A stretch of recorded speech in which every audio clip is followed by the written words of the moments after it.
Between 1 and 2% of people are born intersexed. That means they are born with indeterminate sexual organs. We're not able to determine just by looking at them whether that's a boy or a girl. Because of the hormones they received in the womb, they'll be receiving some additional hormonal treatments and some gender-affirming surgery at birth by a doctor to decide, no, this is going to be a girl, this is going to be a boy. Now, some people hold on to that intersex identity. Sometimes parents think that it is too harmful or too dangerous to modify their child at birth, at least until puberty where different hormones can take over. But in the majority of cases, they are surgically altered at birth with gender-affirming surgery to determine their sex.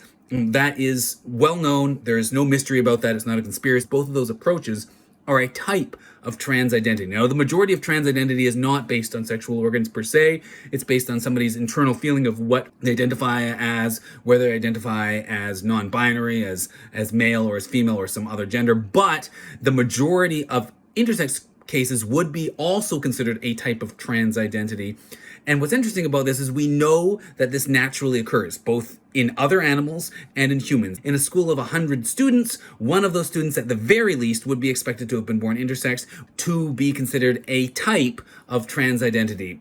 And they may not even know that they were born this way. Who knows how many trans people were actually born intersex? It might be a small percentage of them. It might be a large percentage. We don't have enough data to say that. But we do know that it is a natural condition. They are born this way. And if you're a Christian person, you know that God chose them to be intersexed because God doesn't make mistakes. We know that the devil couldn't have made somebody intersexed because there's nothing in the Bible, nothing anywhere in there that suggests that the devil's interfering with the sex at birth. So we know that God chose people to be intersexed at birth, and God had some sort of reason for that. So we would say that people that say you must be this sex or must be that sex reject God. They reject that God has already chosen that there are the very minimum 3 genders. But the conservatives who reject the idea that you can have other genders have rejected God. And there's no way to argue against that. We know scientifically these intersex people exist. We know that if you're Christian, that God is what caused this to occur. There's just a hormonal difference that is there at birth. It is natural. It occurs in different animals.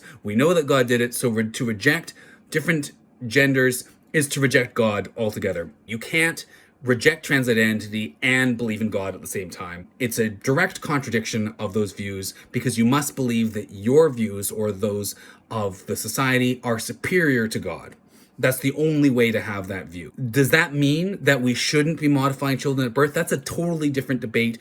Be worth discussing. Certainly the easiest thing to do would be to say, well, we have to accept people for who they are and who they identify as. And if you want surgery to become an attack helicopter, good luck, go for it. I'll support you on that. Get those giant wings attached to your head. Sounds good to me.